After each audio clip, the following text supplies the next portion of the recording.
नमस्कार देवियों एवं सज्जनों। ठीक है, चलो भाई चालू करते हैं, ज़्यादा बकवास नहीं करेंगे। अब हम चलते हैं लाइफ साइंस का फर्स्ट चैप्टर का second part, response in chemical coordination in plant, जिसको हार्मोन बोलते हैं।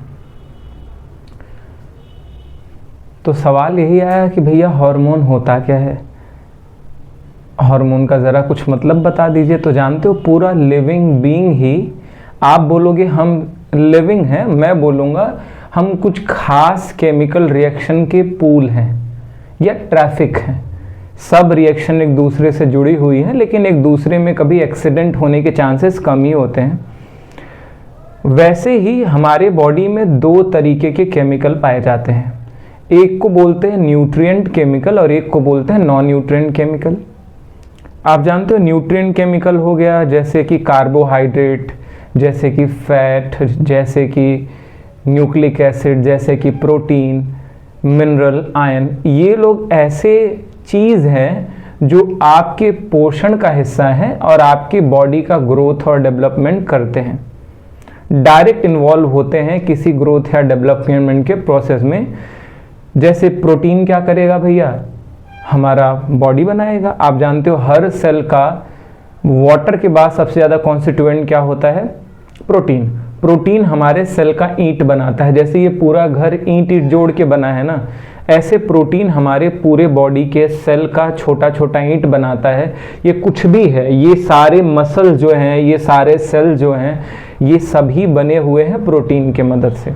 इनका पूरा दीवार घर बनाया गया प्रोटीन के मदद से। कार्बोहाइड्रेट क्या करता है भैया, ये हमें एनर्जी देता है। जब आप रेस्पिरेशन करते हो, सांस लेते हो, तो उस समय ऑक्सीजन आपके हर सेल तक पहुंचाया जाएगा और हर सेल के अंदर सेलुलर रेस्पिरेशन होगा, जिसमें फूड को तोड़ा जाएगा in the presence of oxygen, खासकर ग्लूकोज को तोड़ा जाएगा। और ग्लूकोज एक प्रकार का कार्बोहाइड्रेट है और उससे हमको एनर्जी मिलती है। फैट क्या करता है, फैट हमारे लिए इंसुलेशन का काम करता है और मल्टीपल प्रॉपर्टी है, यानी ये लोग डायरेक्ट हमारे मेटाबॉलिज्म में इन्वॉल्व हैं, हमारे बॉडी में एक्टिव रोल निभा रहे हैं। लेकिन कुछ ऐसा केमिकल पाया जाता है जिसका डायरेक्ट कोई रोल नहीं है। अगर वो डायरेक्ट हमारे बॉडी में है तो उसका कोई भी काम नहीं है, लेकिन हाँ वो दूसरे कामों को इन्फ्लुएंस यानी प्रभावित कर सकता है, और इन्हीं को बोलते हैं नॉन न्यूट्रिएंट केमिकल। क्योंकि ये सारे केमिकल हमारे बॉडी में न्यूट्रिशन की तरह नहीं हैं, उनका कोई डायरेक्ट मेटाबॉलिक वर्क नहीं है। आप कुछ ऐसा समझ सकते हो जैसे कि आप एक स्टूडेंट हो, पढ़ाई करना आपका वर्क है, तो डायरेक्ट आप उसमें इन्वॉल्व हो कि भाई पढ़ाई करना है, लिखना है, याद करना है। लेकिन आप बताओ आपकी मम्मी क्या डायरेक्ट इन्वॉल्व हैं क्या? नहीं, वो आपको इन्फ्लुएंस कर सकती हैं। ठीक है, आपका किसी के साथ चक्कर चल रहा है तो वो आपकी पढ़ाई में डायरेक्टली इन्वॉल्व है क्या? चक्कर मतलब कुछ उल्टा मत समझना, ठीक है, पढ़ाई की बातें चल रही हैं, तो क्या वो डायरेक्ट इन्वॉल्व है क्या? नहीं इन्वॉल्व है। पढ़ना तो आपको है, कोई आपके जगह पढ़ के तो नहीं आ सकता, एग्जाम देने नहीं आ सकता, लेकिन हाँ ये लोग आपकी एक्टिविटी को इन्फ्लुएंस कर सकते हैं। जैसे आपकी मम्मी है, 2 रहपटा धरी, उस दिन आपने खूब मन लगा के पढ़ा।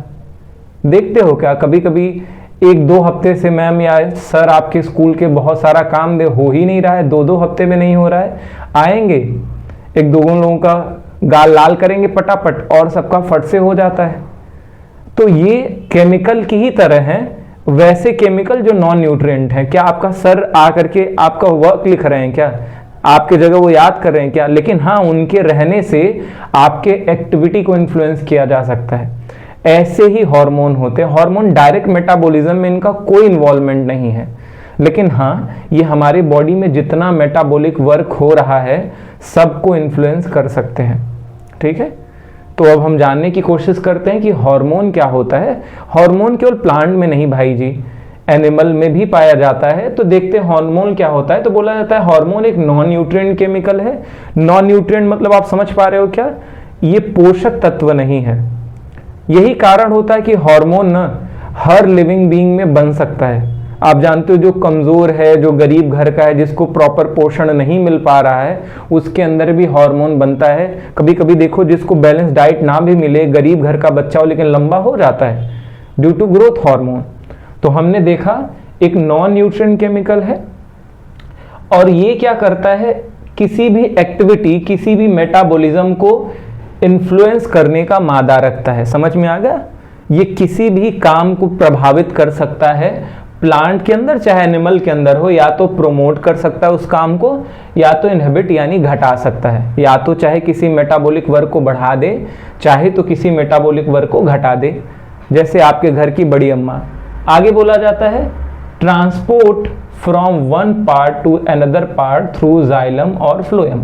और बोला जाता है, जानते हो, मेनली ये एंजियोस्पर्मिक प्लांट की बातें कर रहा है। आप सिंपल बात जान लीजिए, ये जितने भी हार्मोन होते हैं वो पानी के थ्रू, मिनरल के थ्रू या फूड के थ्रू उन्हीं के साथ साथ एक जगह से दूसरे जगह जाते रहते हैं। आगे बोला जाता है किस तरीके से जा सकते हैं, डिफ्यूजन के थ्रू। आप डिफ्यूजन के बारे में भी जानते हो, व्हाट इज डिफ्यूजन। कोई भी चीज अपने हायर कंसंट्रेशन से अपने लोअर कंसंट्रेशन जाता है, इसी को क्या बोलते हैं, डिफ्यूजन।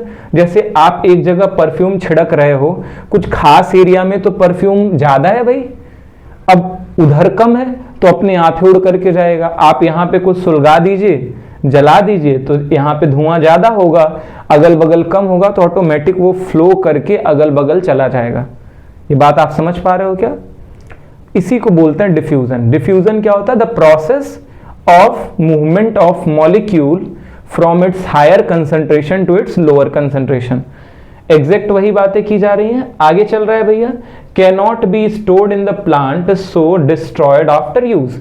और बोला जाता है ये नॉन न्यूट्रिएंट केमिकल हमारे बॉडी में, हार्मोन हमारे बॉडी में या प्लांट के बॉडी में स्टोर नहीं होते, संरक्षित नहीं किए जा सकते। समझ आ रहा है क्या? ये इनके यहाँ बैंक नहीं होता हार्मोन का कि भैया वहां पे प्रिजर्व करके हार्मोन रखा जाए। हार्मोन का काम हुआ तुरंत डिस्ट्रॉय कर दिया जाता है। ठीक है, आगे चल रहा है, यहां पे देखते हैं भैया आपकी प्लांट हार्मोन को हम लोग एक चीज और बोलते हैं, प्लांट ग्रोथ रेगुलेटर, क्योंकि ये पौधों के ग्रोथ को, विकास को रेगुलेट कर सकते हैं। खुद तो ग्रोथ नहीं कर रहे हैं, खुद ग्रोथ घटा नहीं रहे, लेकिन उसको प्रभावित कर सकते हैं, यानी इनको बोला जाएगा प्लांट ग्रोथ रेगुलेटर। यानी प्लांट हार्मोन को आप प्लांट ग्रोथ रेगुलेटर बोल सकते हो, शॉर्ट में पीजीआर बोला जाता है।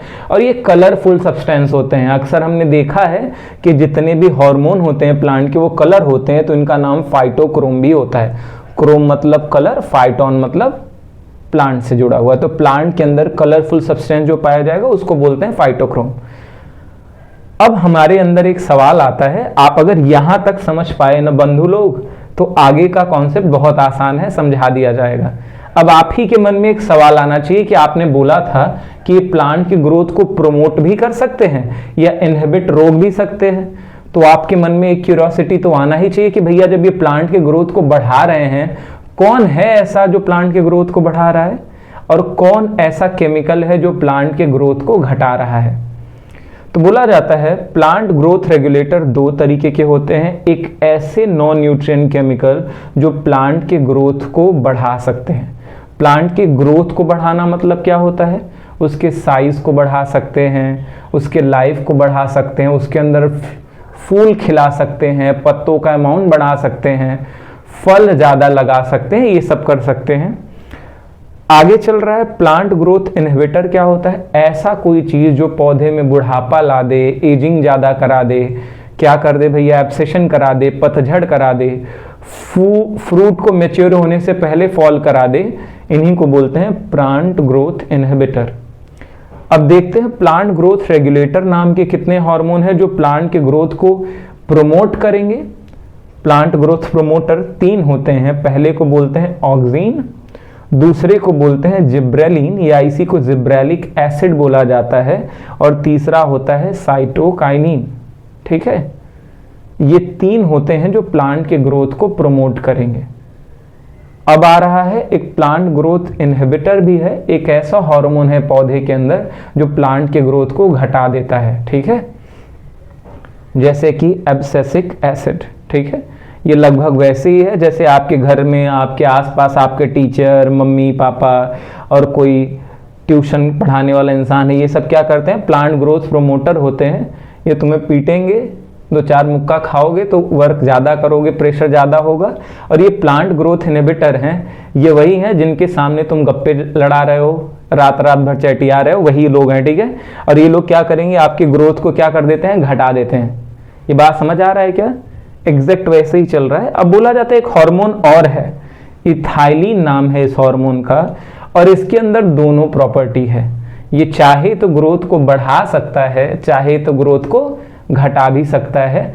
अक्सर इथाइलिन को देखा गया है ग्रोथ इनहिबिटर की तरह काम करता है, कुछ मामलों में ग्रोथ प्रोमोटर की तरह भी काम करता है। और एक आता है हार्मोन जिसका नाम है फ्लोरिजन, ठीक है। ये हार्मोन का नाम क्या है भैया, फ्लोरिजन। और फ्लोरिजन एक हाइपोथेटिकल हार्मोन है।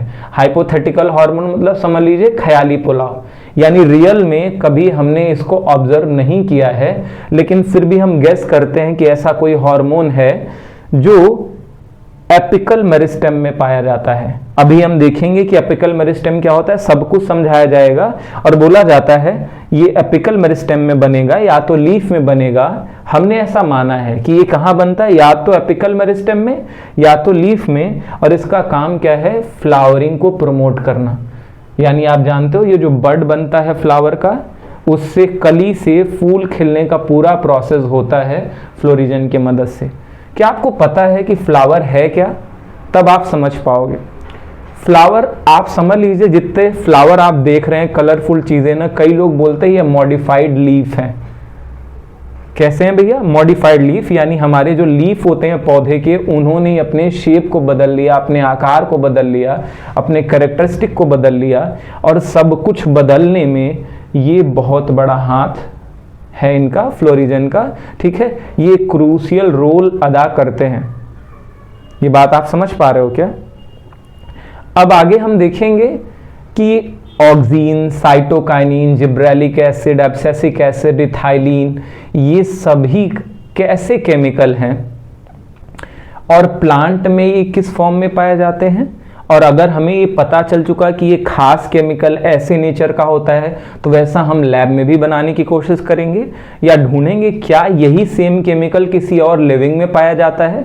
तो कोई भी हार्मोन हो वो 2 तरीके का होता है, एक नेचुरली जो पौधे में पाया जाए और एक सिंथेटिक जो इंसान बना रहे हैं। और इनके बारे में हम देखेंगे, इन हार्मोन के बारे में ये भी देखा जाएगा कि कौन एसिडिक नेचर का है, कौन बेसिक नेचर का है, किस में नाइट्रोजन पाया जाता है, किस में नहीं पाया जाता, और कौन सा हार्मोन है जो ज़्यादा अमाउंट में पाया जाएगा, और किसका क्या क्या काम है और किसने खोजा। ये सभी चीज़ें हम लोग देखने वाले हैं। तो चलिए गुरु लोग अगला पार्ट पढ़ते हैं। सब हार्मोन के बारे में जानेंगे, उनका केमिकल नेचर, रासायनिक स्वभाव कैसा है, किसने उनको खोजा था, डिस्कवर्ड बाई, और हम देखेंगे क्या उनके अंदर नाइट्रोजन प्रेजेंट है या नहीं। आप बोलोगे और किसके लिए क्यों नहीं पूछ रहे, केवल नाइट्रोजन के बारे में पूछ रहे हो? क्योंकि ये कोर्स में है। आगे हम देखेंगे इनका की रोल क्या होता है, एक एक करके देखा जाएगा। तो पहले चलते हैं कि सभी हार्मोन का केमिकल नेचर कैसा होता है। तो देखिए ऑक्सीन भी एसिडिक नेचर का होता है, जिब्रेलिक एसिड भी एसिडिक नेचर का होता है, साइटोकाइनिन बेसिक नेचर का होता है, इथाइलिन थोड़ा एसिडिक होता है, और एब्सिसिक एसिड एसिडिक नेचर का होता है। भैया इसमें तो जिब्रेलिक एसिड लिखा ही हुआ है, यहाँ पे एब्सिसिक एसिड लिखा ही हुआ है, चिल्ला चिल्ला के बोल रहे हैं। यानी जान लीजिए जितने हार्मोन हैं केवल साइटोकाइनिन को छोड़ करके सभी क्या होते हैं, एसिडिक नेचर के होते हैं। और आपको बाबा का चूरन खा के इसको रटना ही पड़ेगा। आपको एक ट्रिक बताता हूँ। आप जानते हो साइटोकाइनिन क्या है? जब आपने डीएनए के बारे में पढ़ा होगा, डीएनए में आपने पढ़ा होगा डीएनए का स्ट्रक्चरल यूनिट क्या होता है, न्यूक्लियोटाइड। और एक न्यूक्लियोटाइड बनाने में 3 कंपोनेंट की ज़रूरत पड़ती है, एक फॉस्फेट या फॉस्फोरिक एसिड, दूसरा पेंटोज शुगर, और तीसरा नाइट्रोजिनस बेस। जी हाँ, आपने ठीक सुना, नाइट्रोजिनस बेस, ठीक है। और नाइट्रोजिनस बेस 2 तरीके के होते हैं, एक प्यूरिन बोला जाता है और एक पिरिमिडीन बोला जाता है। प्यूरिन 2 होते हैं, एडेनिन, गुआनिन। और आप जानते हो ये एडेनिन डेरिवेटिव होता है। साइटोकाइनिन किसका डेरिवेटिव होता है? एडेनिन। और एडेनिन तो एक बेसिक नेचर वाला चीज़ है, तो ये भी बेसिक टाइप का होगा। तो साइटोकाइनिन भी क्या हो जाएगा? बेसिक नेचर का, और सभी एसिडिक। अब बोला जाता है अलग अलग हार्मोन किसके द्वारा डिस्कवर किए गए हैं, तो ऑक्सीन चार्ल्स डार्विन और फ्रांसिस डार्विन के द्वारा डिस्कवर किया गया। ये पिता पुत्र की जोड़ी है भैया। इन्होंने टेस्ट किया था अवेना कर्वेचर टेस्ट, ठीक है, आप याद रख लीजिए। जौ के पौधे पे अवेना क्या होता है, जौ, जिसको ओट्स वगैरह बोला करते, वो भी उसी कैटेगरी में आता है। तो अवेना कर्वेचर टेस्ट किया था, हम देखेंगे। ये है चार्ल्स डार्विन, जिनको आप एवोल्यूशन में पढ़ोगे, एक बहुत बड़े नेचुरलिस्ट थे और ये इनके पुत्र हैं, ठीक है। यहाँ पे भी नेपोटिज्म चल रहा है, ठीक है। शायद किसने किया टेस्ट पता नहीं, लेकिन दोनों का नाम साथ आता है।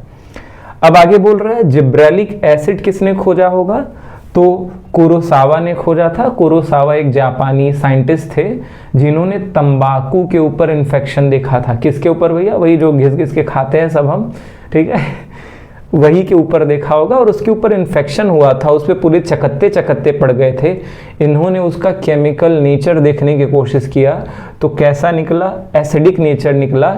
और आप जान लीजिए ये किसके वजह से उन्होंने देखा, जिब्रेला फंजीकोराई, ये एक प्रकार का फंजाई है जिसने उस टोबैको प्लांट के ऊपर इन्फेक्शन किया था। और ये जिब्रेला फंजीकोराई क्या करता है भैया, आप क्लियर जान लीजिए, ये क्या करता है, ठीक है, जिब्रेलिक एसिड बनाने का काम करता है। अब आगे चल रहा है साइटोकाइनिन की बात की जाए, तो साइटोकाइनिन के बारे में आप जानते हो, ये खोजा गया था स्कूग और मिलर के द्वारा। और किसके डीएनए से खोजा गया था, ईस्ट के डीएनए से खोजा गया था।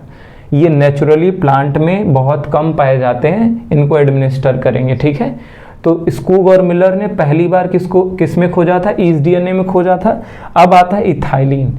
इथाइलिन कॉजिन ने खोजा था। और कहाँ से खोजा था, कोई भी राइपनिंग फ्रूट हो, आपको पता है कोई भी फल पकता है तो उसके अंदर से इथाइलिन निकलता है, और इथाइलिन राइपनिंग कराने के काम आता है। इसीलिए आपने सुना होगा कि अगर एक पका केले के साथ साथ 10 हरा टमाटर रख दिया जाए तो वो भी पक जाता है जल्दी। आश्चर्य की बात क्या है भाई, एक्चुअली जब केले रखते हो वो पका हुआ है तो उसके अंदर से इथाइलिन निकलेगा। आप तो कोई भी पका हुआ फ्रूट किसी कच्चे फ्रूट के साथ रख दोगे, पक्का वो भी पक जाएगा, क्योंकि राइपनिंग फ्रूट के साथ साथ इथाइलिन निकलता है जो फ्रूट को राइपन कराता है, पकाता है, ठीक है, सड़ा भी देगा आगे चल करके। आगे बोला जाता है भैया एब्सिसिक एसिड। एब्सिसिक एसिड के बारे में आपके सिलेबस में नहीं है तो इनके बारे में नहीं पढ़ेंगे। अब बोला जाता है, जरा देखिए, ऑक्सीन के अंदर नाइट्रोजन पाया जाता है। इंडोल एक नाइट्रोजन का रिंग बोला जाता है, ध्यान रखिए भैया। ये ऑक्सीन जो है वो इंडोल से डिराइव है, एक केमिकल होता है जिसको बोलते हैं इंडोल। इंडोल से डिराइव्ड है और इंडोल का मेन पार्ट होता है, आप जान लीजिए, नाइट्रोजन। दूसरा आ रहा है जिब्रेलिन। जिब्रेलिन टर्पिनॉइड्स डेरिवेटिव है। टर्पिनॉइड मतलब आप जानते हो, आपने कभी सुना होगा ट्रांसफार्मर में टर्पेंटाइन ऑयल डाला जाता है जिसको तारपीन का तेल बोलते हैं। तारपीन के तेल के अंदर एक खास स्पेशलिटी होती है कि इसके अंदर रेजिस्टेंस कम होता है, ठीक है, बहुत कम होता है।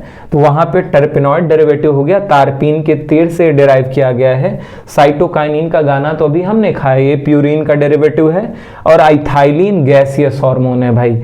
सारे हार्मोन लिक्विड के फॉर्म में पाए जाते हैं, लेकिन इथाइलिन कैसा पाया जाता है, गैसियस, इसीलिए पके हुए फलों से बाहर निकलता है। और एब्सिसिक एसिड के बारे में आपको जानना नहीं है, ये बस एसिडिक नेचर जान लीजिए। अब जरा देखिए, ऑक्सीन के अंदर नाइट्रोजन पाया जाता है क्योंकि इंडोल डेरिवेटिव है। जिब्रेलिक एसिड के अंदर नाइट्रोजन नहीं पाया जाता। साइटोकाइनिन, प्यूरिन आप जानते हो नाइट्रोजनस बेस ही होता है, प्यूरिन हो चाहे पिरामिडीन, इनका नाम ही होता है नाइट्रोजनस बेस, यानी इनके अंदर तो नाइट्रोजन पाया जाएगा। इथाइलिन जो जानते होंगे भैया, इसका स्ट्रक्चर लिख देते हैं, CH2 डबल बॉन्ड CH2। इसमें जरा लौकीय कहीं दिख रहा है क्या, कौनो लौकत है नाइट्रोजन, ना लौकत है तो यहाँ पे एब्सेंट हो गया। और आप जान लीजिए एब्सिसिक एसिड में नाइट्रोजन पाया जाता है। अब हम चल रहे हैं की रोल के बारे में कि इनका प्रमुख काम क्या है। और ये टुक है, अगर ये आप धर लेंगे, ये आप समझ लेंगे तो आगे सब कुछ एकदम हलवा लगेगा, एकदम घसियारा लगेगा। समझ में आ रहा है, जरा देखने की कोशिश करते हैं। तो बोला जाता है सबसे पहला हार्मोन यही डिस्कवर किया गया था। ऑक्सीन बड़ा प्रमुख हार्मोन है और यही सबसे पहले डिस्कवर किया गया था। आगे चल रहा है, ये प्रोमोट करता है एपिकल डोमिनेंस। अब ई का होता है भैया एपिकल डोमिनेंस, काहे प्रमोट कर रहा है एपिकल डोमिनेंस? तो आप जानते हो पौधे का एक ऊपर का हिस्सा होता है और एक जमीन के नीचे का हिस्सा होता है, ये आपको पता है। जो स्टेम के टिप पे पाया जाए या रूट के टिप पे पाया जाए कुछ खास तरीके का सेल जिसको बोलते हैं मेरिस्टेमेटिक सेल। क्या बोलते हैं? Meristematic cell. और ये मेरिस्टेमेटिक सेल के डिवीजन को प्रमोट करते हैं, ये मेरिस्टेमेटिक सेल के ग्रोथ को प्रमोट करते हैं। ये होता है शूट एपिकल मेरिस्टेम और ये होता है रूट एपिकल मेरिस्टेम, ठीक है। और ये क्या करते हैं भैया? ऑक्सीन शूट एपिकल मेरिस्टेम और रूट एपिकल मेरिस्टेम को क्या करते हैं? ग्रोथ कराते हैं। इतना तेज ग्रोथ कराते हैं कि अगल बगल कोई यहाँ पे कोई ग्रोथ करना चाहे रोक देंगे, जड़ें शाखाएं फैलाना चाहे रोक देंगे, क्यों? लंबाई बढ़ाते रहते हैं भैया, इनका लंबाई बहुत लंबा कर देंगे, भले ही लेटरल अगल बगल ग्रोथ ना हो। ये बात आप समझ पा रहे हो क्या? ये इतने खतरनाक होते हैं कि आप जान लीजिए अगर ऑक्सीन किसी पौधे के ऊपर डाल दिया जाए, फसल के ऊपर डाल दिया जाए, वो इतना बड़ा हो जाएगा, इतना बड़ा हो जाएगा कि उसके अंदर सीड तक नहीं लगेंगी, वो पगला जाता है भाई पूरी तरीके से। उसका बस एक ही जीवन का मकसद रह जाता है, ठीक है, कि अपन को बड़ा होना है 6-7 फीट, ठीक है, और लंबा होना है। समझ पा रहे हो क्या? तो लेटरल अगल बगल ग्रोथ नहीं होता अगर ऑक्सीन किसी के अंदर है। इसी को बोला जाता है प्रोमोट एपिकल डोमिनेंस। डोमिनेंस मतलब जानते हो? वर्चस्व। ये एपिकल वर्चस्व कर देगा, ठीक है, ताकि अगल बगल वाले ग्रोथ ही ना कर पाए। अब आगे चल रहा है भैया, अगर हम जिब्रेलिक एसिड के बारे में बात करें तो हम कह सकते हैं ये इंटरनोडल इलोंगेशन करता है। इंटरनोडल इलोंगेशन क्या होता है जरा देखिए। ये रहा हमारा मान लीजिए गन्ने का स्टेम। गन्ने का स्टेम तो सभी ने देखा होगा। कहीं कहीं गन्ने में गांठ होती है, कहीं कहीं गांठ होती है, कहीं कहीं गांठ होती है, और इस हर गांठ को बोलते हैं नोड। इनको भी क्या बोलेंगे? नोड। इनको भी क्या बोलेंगे? नोड, ठीक है। और ये क्या करते हैं? दो नोड के बीच का जो खाली जगह होता है इसको बोलते हैं इंटर नोड। नोड मतलब दो गांठ के बीच का जगह। इंटर मतलब होता है बिटवीन, इंट्रा मतलब होता है विद इन। ये इंग्लिश का भाषा है भैया। इंटर नोड यानी दो नोड के बीच का जो गैप है, ये क्या करता है ना? इंटर नोड का इलोंगेशन करा देता है। आप दूसरा तरीका नोड समझ लीजिए, कोई भी ऐसा जगह जहाँ से लीफ निकलता हो पौधे में, जहाँ से फ्रूट निकलते हों, वो जहाँ से ब्रांचेस निकलते हैं, वो हर पॉइंट कहा जाता है नोड। और दो नोड के बीच का जो गैप होता है उसी को क्या बोलते हैं? इंटरनोड। और आप जानते हो जैसे ही हम जिब्रेलिक एसिड डालेंगे ऐसे पौधे पे, ये इंटरनोड इलोंगेशन करा देगा, पगला करके ये इंटरनोड बढ़ा देगा। यानी आप इंटरनोड समझ लीजिए जैसे एक यहाँ से हाथ पैर निकला हुआ है, यहाँ से हाथ मुंह सब निकला हुआ है। अगर मैं पौधा होता, मेरे ऊपर जिब्रेलिक एसिड डाला जाता तो मेरा पेट और बड़ा हो जाता है, तन जाता है। एकदम समझ आ रहे हो क्या? क्योंकि दोनों के बीच का गैप, भाई यहाँ से निकला है आर्म्स, यहाँ से निकला आर्म्स। ऐसे ही पौधे में जहाँ जहाँ से कोई ब्रांच निकला हो, लीफ निकला हो, फ्रूट निकला हो, उसको बोलते हैं नोड। और दो नोड के बीच का गैप जो होता है उसी को क्या बोलते हैं? इंटरनोड। ये मैं डांस नहीं कर रहा हूँ भैया, बस समझ लीजिए, ठीक है। और इंटरनोड का इलोंगेशन करा देता है जिब्रेलिक एसिड। अब आगे चल रहा है साइटोकाइनिन। साइटोकाइनिन तो आप जानते हो, साइटोन मतलब क्या होता है? सेल, और किनेसिस मतलब डिवीजन यानी काट देना। ये तो खुद चिल्ला चिल्ला के नाम से बोल रहा है कि मैं क्या कराऊंगा? सेल डिवीजन कराऊंगा, ठीक है। ध्यान रखिएगा ये दोनों का तरीका एक जैसा है। ये भी लंबाई बढ़ाता है, ये भी इंटरनोड का इलोंगेशन करा देगा, और ये भैया क्या करा देंगे? सेल ही नंबर बढ़ा करके इंटरलोड करा देंगे। ये क्या करते हैं? सेल के साइज को लंबा करने का काम करते हैं, ठीक है। जबकि ये क्या करेगा? साइटोकाइनिन ये सेल का नंबर बढ़ा करके साइड हाइट बढ़ा देगा। समझ में आ रहा है क्या? बहुत सारे सेल ग्रोथ करा देगा, बहुत सारे सेल डिवाइड करा देगा, तब भी ग्रोथ बढ़ जाएगा। या तो आपके बॉडी का सब सेल लंबा लंबा हो जाए, या तो सेल का नंबर ज़्यादा हो जाए, दोनों तरीके से ग्रोथ हो सकता है। अब तीसरा चल रहा है इथाइलिन। इथाइलिन जानते हो ये रेस्पायरेशन बढ़ा देता है। फ्रूट का पकना मतलब क्या होता है भाई? उसके अंदर रेस्पायरेशन बढ़ जाना होता है। इसीलिए फ्रूट जब पकना चालू होता है, देखो दूर से महकने लग जाता है, आपने देखा होगा। और ज़्यादा पक जाए तो एकदम पूरा रूम महकने लग जाता है, क्योंकि रेस्पायरेशन बढ़ाएगा। और आप जानते हो रेस्पायरेशन बढ़ेगा तो डॉर्मेंसी ब्रेक हो जाएगी। डॉर्मेंसी मतलब क्या होता है, आप जानते हो कोई भी सीड किसी खास ऑप्टिमम या फेवरेबल कंडीशन में ग्रो करता है। जैसे मैं चना ला करके अपने डिब्बे में रख दिया हूँ भिगोने के लिए कि भिगो भिगो करके खाऊंगा, तो क्या डिब्बे को मैं खोलूंगा अगले दिन उसमें से शाखाएं निकली जाएंगी क्या? नहीं, क्योंकि मुझे पता है डिब्बे के अंदर ड्राइनेस है, ऑप्टिमम टेम्परेचर नहीं है। और कोई भी सीड जब तक जितना उसको टेम्परेचर चाहिए ना मिले, जितना उसको प्रेशर चाहिए ना मिले, जितना ह्यूमिडिटी चाहिए ना मिले, तब तक वो ग्रो करेगा नहीं। ठीक है, तो चने को जब भिगोगे तभी वो ग्रो करता है, नॉर्मली वो ग्रो नहीं करता। जानते हो इथाइलिन क्या करता है, अगर किसी ऐसे पौधे में जिसका भी फेवरेबल कंडीशन नहीं चल रहा है, आप जानते हो कुछ ज़्यादा गर्म में ग्रो करते हैं सीड, कुछ कम गर्म में ग्रो करते हैं। आपको पता है टमाटर गर्मियों में ग्रो करता है बेहतर, पम्पकिन गर्मियों में ग्रो करता है, हरमाना वाटरमेलन गर्मियों का फल है, ग्रेप गर्मियों का फल है, इनका सीड ठर्मियों में जर्मिनेट नहीं करते। जबकि मटर हो गया और क्या हो गया, चने हो गए, ये सब ठंडियों में होते हैं, तो इनका सीड कब ग्रो करेगा, ठंडियों में। लेकिन अगर तुम चाहो कि किसी ठंडी वाले पौधे का गर्मी में जर्मिनेशन हो जाए, उसके ऊपर इथाइलिन डालोगे, उसकी डॉर्मेंसी ब्रेक हो जाएगी, वो डॉर्मेंट रहेगा नहीं। ठीक है, तुरंत शाखा निकाल देगा, जर्मिनेट कर जाएगा। अब हम चलते हैं एब्सिसिक एसिड। एब्सिसिक एसिड जान लीजिए ये स्ट्रेस हार्मोन है, इसको हम बोल सकते हैं भैया स्ट्रेस हार्मोन।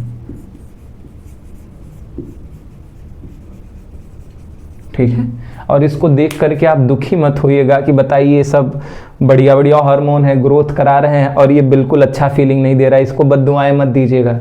ये हार्मोन स्ट्रेस में काम आता है। यानी जानते हो जब पौधे के पास कोई क्रिटिकल कंडीशन आ जाए, उसके पास खाना बेहतर ना हो, उसके पास पानी बेहतर ना हो, वो ओल्ड हो रहा हो, उस समय उसको बचाने की जो कोशिश करेगा वही क्या है भैया, एब्सिसिक एसिड है। एब्सिसिक एसिड क्या करता है भैया, मेटाबॉलिज्म को बढ़ा देता है, घटा देता है, सॉरी। ये क्या करेगा, मेटाबॉलिज्म घटाएगा। जानते हो मेटाबॉलिज्म घटाने का एक फ़ायदा होता है, मेटाबॉलिज्म घटेगा तो रेस्पायरेशन का रेट घटेगा, तो ज़िंदा रहने के लिए ज़्यादा एनर्जी की ज़रूरत नहीं पड़ेगी। जैसे कोई जानवर भी जब हाइबरनेशन या एस्टिवेशन करता है तो वो क्या करता है, उसे पता है 2-4 महीने अपन को खाना मिलने वाला है नहीं, तो जल्दी जल्दी सांस लेगा, ज़्यादा दौड़ेगा तो परेशान हो जाएगा, एनर्जी की ज़्यादा डिमांड होगी और मर जाएगा वो। इसीलिए वो एकदम स्लो हो जाता है, रेस्पायरेशन स्लो कर देता है, एकदम एक्टिविटी स्लो कर देता है। वही एग्जैक्ट काम एब्सिसिक एसिड कराता है। एब्सिसिक एसिड क्या करता है भैया, एकदम डिक्रीज कर देगा मेटाबॉलिज्म, प्लांट का ग्रोथ रोक देगा या एकदम कम कर देगा ताकि एनर्जी लॉस कम हो, और ये डॉर्मेंसी को प्रमोट करता है।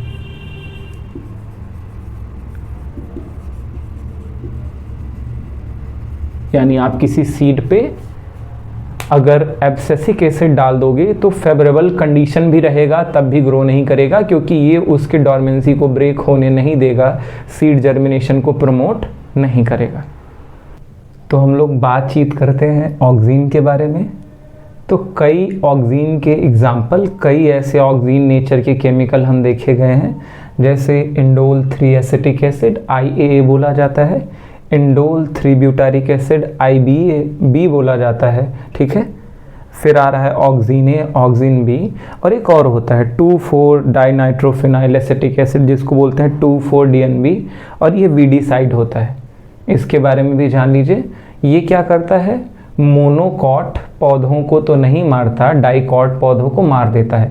तो कभी भी आपने गेहूं बोया है, चावल बोया है, वो सब मोनोकॉट हैं, उनके अंदर कोई ऐसा घास जम गया जो डाइकॉट है, 2 दाल वाला है, तो उसमें 2,4-D डालोगे तो अपने आप ही वो ख़त्म हो जाएगा। ठीक है, आगे चल रहा है। आप जान लीजिए ऑक्सीन का काम क्या है। तो ऑक्सीन प्लांट हार्मोन का थारा भाई जोगिंदर है। जैसे वो बेचारा छाती पीट पीट के नहीं कहता, क्या क्या कहता है भाई, वैसे ही ऑक्सीन भी छाती पीट पीट के कहता है कि तेरा भाई आज तक इतना एपिकल ग्रोथ कराएगा, एपिकल मेरिस्टेम का ग्रोथ कराएगा, एपिकल बड का ग्रोथ कराएगा कि किसी ने सोची ना होगी। और वही कह रहा है भैया कि प्लांट एपिकल मेरिस्टेम का ये इतना ज़्यादा ग्रोथ कराता है कि लेटरल वाले अगल बगल वाले ग्रोथ जो कराने वाले हैं, जो पौधे का गिर्थ बढ़ाने वाले हैं, मोटापा, इन सब का मौका ही नहीं आएगा। ठीक है, तो ये थाराबाई जोगिंदर हैं, आप प्लांट हार्मोन के समझ सकते हैं। अब इनका कुछ वर्क देखने वाले हैं। हमें तो पता चल चुका है ये एपिकल बड और एपिकल मेरिस्टेम का ग्रोथ बहुत ज़्यादा कराएगा, इतना ग्रो कराएगा कि किसी ने सोची ना होगी। ठीक है, तो 1 नंबर हम लोग पढ़ रहे हैं। ये क्या करता है, सेल डिवीज़न बढ़ा देता है रूट एपिकल मेरिस्टेम में और शूट एपिकल मेरिस्टेम में। और केवल सेल का डिवीज़न का रेट नहीं बढ़ाता, सेल का इलॉन्गेशन भी बढ़ा देता है, यानी डिवीज़न भी कराएगा और उसको मोटापा भी प्रोवाइड कराएगा ताकि वो मोटा हो जाए और लंबा लंबा बढ़ता रहे। समझ आ गया। आगे बोला जाता है ऑक्सीन अनफर्टिलाइज ओवरी से ही फ्रूट बना सकता है। जानते हो इनकी कहानी क्या है भैया। ऑक्सीन के अंदर एक कैपेबिलिटी होती है कि पॉलन ग्रेन पहुंचता है ओवरी के पास, फर्टिलाइजेशन होता है, तब सीड बनता है, और सीड जब बनेगा, बच्चा बनेगा पौधा का, तो उसके साथ साथ उसको चॉकलेट भी चाहिए, तो चॉकलेट क्या होता है, फ्रूट बन जाता है ताकि बच्चा जिंदा रहे, खाए। लेकिन ये भैया हैं, ऑक्सीन वाले भैया हैं, ये बोलते हैं पॉलन चाहे पहुँचे चाहे ना पहुँचे, गया पॉलन भाड़ में, अपन को तो फ्रूट मांगता है। ठीक है, तो ओवरी का ग्रोथ करा करके बिना फर्टिलाइज किए हुए भी ये ओवरी का ग्रोथ करा देंगे, उसमें सेल डिवीज़न करा देंगे और उससे बना लेंगे फ्रूट। ऐसे फ्रूट में सीड नहीं होता, क्योंकि जब तक फर्टिलाइजेशन नहीं होगा सीड बनेगा नहीं, तो ये अनफर्टिलाइज फूड बना देते हैं। और इस तरीके से एक फल को बनाने को क्या बोलते हैं, पार्थिनोकार्पी। पार्थिनोज मतलब विदाउट सेक्सुअल रिप्रोडक्शन, कार्पी मतलब फ्रूट। और आप जानते हो जब सेक्सुअल रिप्रोडक्शन हुआ ही नहीं तो बीज कहाँ से आएगा, इनका वंश आगे कहाँ से बढ़ेगा। और ये कहाँ कहाँ पार्थिनोकार्पी कराते हैं और सीडलेस फ्रूट बनाते हैं, बनाना। कोई हाँ मनाई कर रहे हैं, बनाना ना ना ना ना। ठीक है, पापा आया, पापा कहाँ आया भाई। ठीक है, पापा क्या है, बिना ही फर्टिलाइजेशन किए बिना ही हो गया, फ्रूट बन गया। ग्रेप्स, ठीक है, अंगूर, और टोमेटो। ठीक है, समझ में आ गया, जोमेटो का बड़ा भाई है टोमेटो। ये सभी जगह आपका ऑक्सीन पार्थिनोकार्पी करा सकता है। अब आप जानते हैं ये ट्रॉपिक मूवमेंट भी देखता है। जब पहली बार जानते हो चार्ल्स डार्विन और फ्रांसिस डार्विन ने ऑक्सीन को देखा था, तो उन्होंने देखा था जिधर की तरफ धूप होता है अक्सर घास वाले पौधा उधर की तरफ टर्न कर जाते हैं। और आगे चल करके हमने देखा कि पक्का कुछ पौधे के किसी न किसी हिस्से में कोई ऐसा केमिकल है जो इन्फ्लुएंस हो रहा है लाइट से, यानी लाइट की तरफ जाने की कोशिश कर रहा है। तो बोला जाता है ये हमेशा ट्रॉपिक मूवमेंट कंट्रोल करते हैं, खासकर फोटोट्रॉपिक मूवमेंट के साथ साथ चलते हैं, अपने आप को कोऑर्डिनेट करते हैं, जिधर धूप रहेगा उधर ग्रो कराने की कोशिश करेंगे। तो मान लीजिए कोई पौधा है भैया, आपकी नज़र में पौधा नहीं दिख रहा है, ये जस्ट अंकुरित हुआ पौधा है जो अभी सीड से निकला है। ऊपर के हिस्से को क्या बोलते हैं, कोलियोराइजा, और नीचे के हिस्से को बोलते हैं कोलियोप्टाइल। इसको प्लूम्यूल बोला जाता है, इसको रेडिकल बोला जाता है। ठीक है, आप जानते हो जैसे ही धूप इधर मान लीजिए खिल रहा है तो ये ऊपर वाला हिस्सा, शूट वाला हिस्सा सन की तरफ बेंट होगा, जबकि रूट वाला हिस्सा सन से थोड़ा अवे बेंट होगा। आप एक करेक्ट जान लीजिए। तो जानते हैं क्या होता है, अगर मैं देखूं कि जो बेंट हो रहा है शूट सन की तरफ, हमने ऑब्जर्व किया उसके अपोजिट साइड जहां पे ज़्यादा ग्रोथ हो रहा है वहां पे ऑक्सीन का अमाउंट ज़्यादा है, और जहां कम ग्रोथ हो रहा है आप जानते हो इधर ज़्यादा लेंथ ग्रोथ होना पड़ रहा है और इधर कम होना पड़ रहा है। जिधर कम ग्रोथ होगा उधर ऑक्सीन भी कम देखा गया। समझ में आ गया। अब रूट में अगर देखा जाए तो इसका उल्टा होता है। रूट में जिधर ग्रोथ ज़्यादा होता है उधर ऑक्सीन कम बनता है, जिधर ग्रोथ कम होता है उधर ऑक्सीन ज़्यादा बनता है। ठीक है, और ये एपिकोटाइल कंडीशन में देखा जाता है जब शूट पहले जर्मिनेट कर जाएगा, हाइपोकोटाइल में जब रूट पहले जर्मिनेट कर जाएगा। यही हो गया हमारा ऑक्सीन का सारा काम। लोग सेकेंड हार्मोन पढ़ रहे हैं हम लोग, जिब्रेलिन।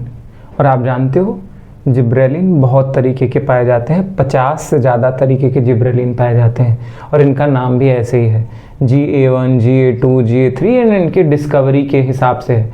सबसे पहले डिस्कवर ये हुआ होगा, फिर ये हुआ होगा, फिर ये हुआ होगा, लेकिन सबसे इम्पॉर्टेंट या सबसे खास कौन है, GA3, जिब्रेलिक एसिड 3। अब देखा जाता है इनका रोल क्या होता है। तो जानते हो ये जर्मिनेशन करा देते हैं सीड का, ठीक है।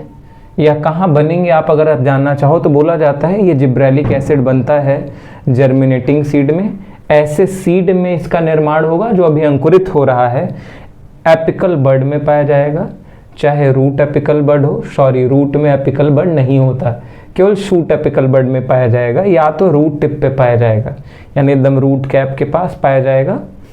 अब बोला जाता है इसका वर्क क्या है, तो ये डॉर्मेंसी ब्रेक करता है। डॉर्मेंसी ब्रेक करता है मतलब अगर आप जिब्रेलिक एसिड किसी सीड पे डालोगे तो अगर फेवरेबल कंडीशन ना भी मिल रहा है, optimum temperature, optimum atmospheric humidity ना मिल रहा हो, फिर भी ये अपने आप ग्रोथ कर जाएगा, ठीक है। इसी को बोलते हैं डॉर्मेंसी, और डॉर्मेंसी सीड का भी ब्रेक कर देगा, यानी सीड का डॉर्मेंसी ब्रेक कर देगा, यानी प्रोमोट करा देगा जर्मिनेशन ऑफ सीड। ये डॉर्मेंसी ऑफ बड को भी प्रोमोट करता है, सॉरी ब्रेक करता है। आप जानते हो ये कोई बड है जो थोड़े देर बाद अंकुरित होगा, फ्लावर बनाएगा, अगर उसके ऊपर ये डाल दोगे तो तुरंत फ्लावरिंग कर देगा, फ्लावर होने में देर नहीं लगेगा। और आप जानते हो आपके कोर्स में एब्सिसिक एसिड नहीं है तो यहीं पे बता देता हूँ कि ये एंटागोनिस्टिक होता है एब्सिसिक एसिड से।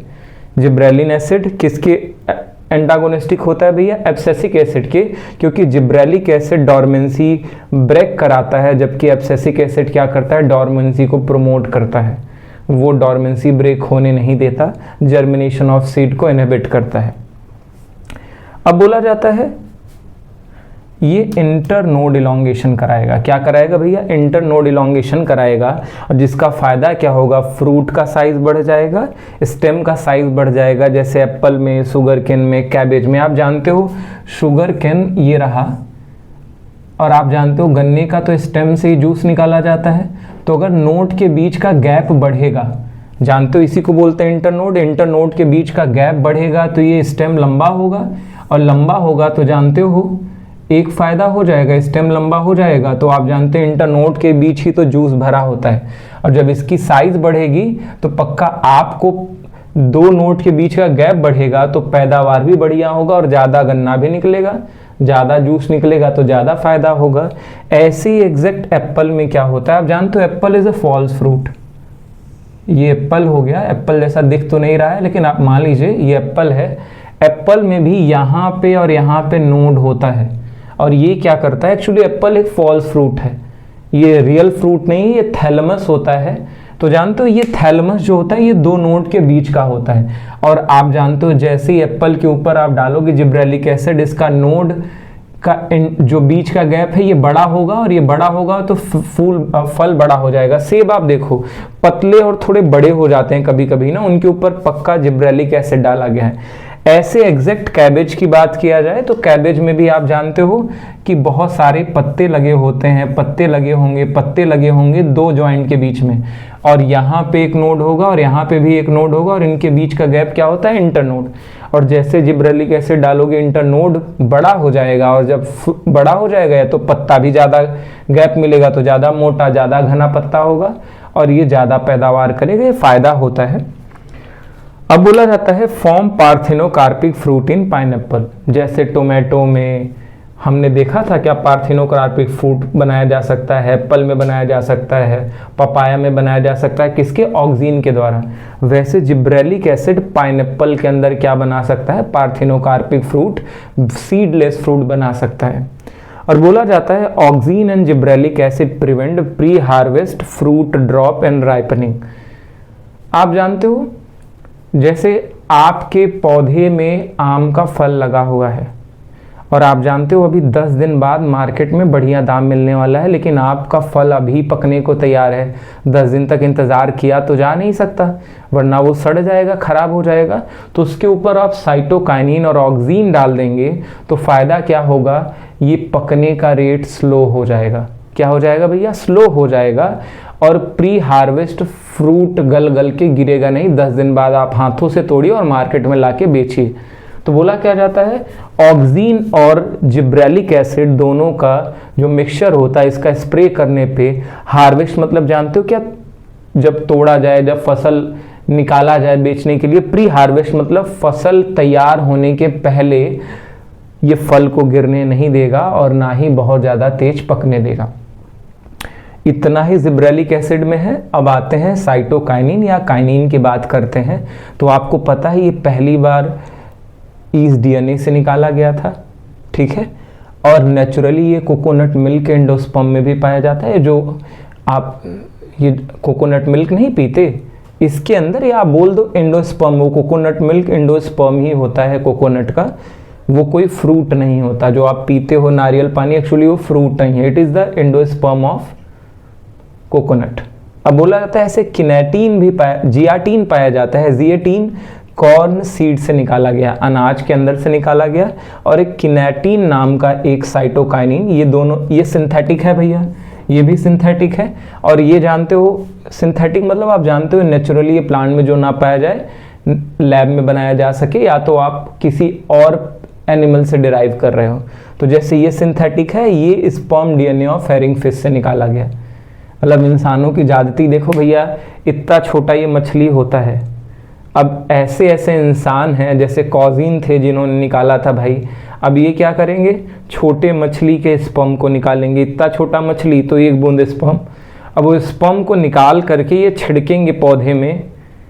हम लोग जानते हो डिस्कवरी के नाम पे क्या क्या अत्याचार करते हैं। वो मछली रो रहा होगा कि भैया ये ज्यादती मत करिए, मुझे भून के खा जाइए, स्पर्म निकाल करके पौधों पे मत छिड़किए हमारा, ठीक है।